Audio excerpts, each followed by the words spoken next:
मैं हूं तमन्ना और आप देख रहे हैं द संकेत लाइव। आज का यह वीडियो उन लाखों करोड़ों परिवारों की पीड़ा, चिंता और टूटते सपनों की आवाज है, जिनके लिए सोना और चांदी सिर्फ धातु नहीं बल्कि बेटी की सुरक्षा, सम्मान, भविष्य और सामाजिक गरिमा का प्रतीक है। आज देश में सोने और चांदी की कीमतें जिस तरह से बेकाबू हो चुकी हैं, उसने ग्रामीण भारत की रीढ़ तोड़ दी है।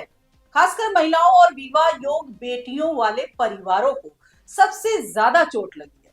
पिछले 13 महीनों में चांदी की कीमतों में लगभग 306% और सोने की कीमतों में करीब 111% की वृद्धि देखने को मिली है। यानी जो धातुएं कभी बचत और सुरक्षा का आधार थी, आज वही आम आदमी की पहुंच से बाहर होती जा रही है।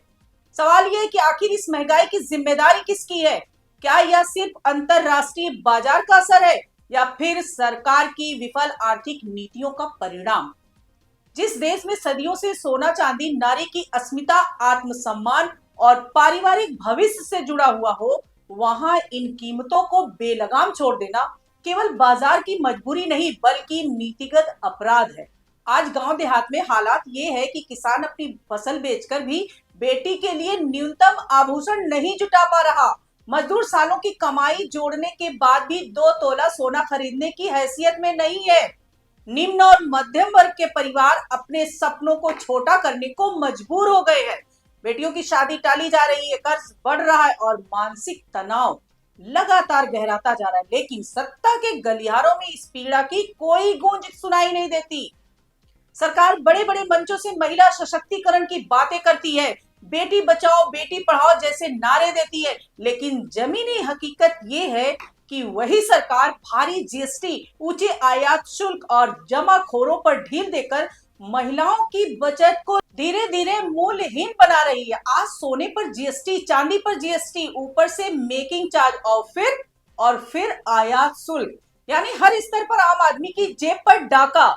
सवाल ये कि जब सरकार पेट्रोल डीजल पर टैक्स घटा सकती है, कुछ उद्योगों को टैक्स में राहत दे सकती है, तो फिर महिलाओं की बचत से जुड़े सोने चांदी पर टैक्स में कटौती क्यों नहीं?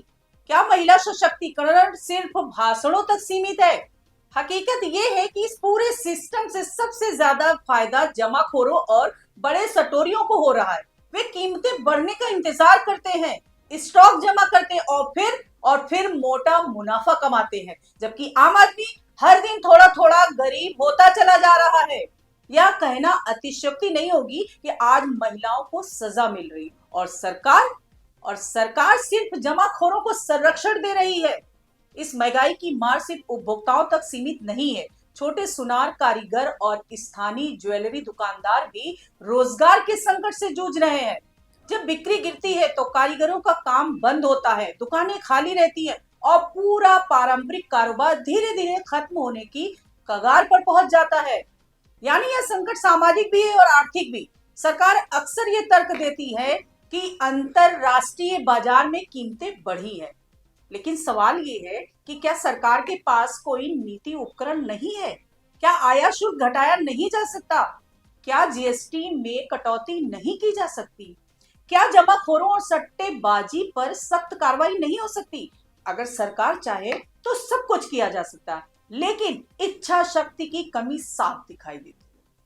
आज जरूरत इस बात की है कि सरकार सोने और चांदी को सिर्फ लग्जरी आइटम की तरह देखना बंद करे और इसे सामाजिक सुरक्षा से जुड़े संसाधन के रूप में समझे, क्योंकि भारत में सोना चांदी अमीरों की शान से ज्यादा गरीबों की ढाल है।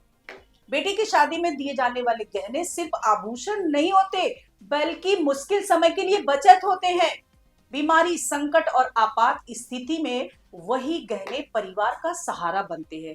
जब वही सहारा छीन रहा हो तो इसे सामान्य आर्थिक उतार चढ़ाव कहकर टाला नहीं जा सकता। मेरी स्पष्ट मांग है कि सरकार देश हित में तुरंत हस्तक्षेप करे, सोने और चांदी पर जीएसटी में बड़ी कटौती करे, आयात शुल्क घटाए, जमाखोरी और सट्टेबाजी पर कठोर कार्रवाई करे और कीमतों को नियंत्रित करने के लिए ठोस नीति बनाए। यह केवल आर्थिक मुद्दा नहीं बल्कि सामाजिक न्याय का सवाल है। अगर सरकार सच में महिलाओं का सम्मान करती है तो उसे उनकी बचत की रक्षा करनी होगी, सिर्फ नारों से नहीं बल्कि फैसलों से। द संकेत लाइव पर हम ये सवाल लगातार उठाते रहेंगे कि क्या सरकार आम महिलाओं की तकलीफ देखेगी या फिर सिर्फ कॉरपोरेट और जमाखोरों के हितों की रक्षा करती रहेगी।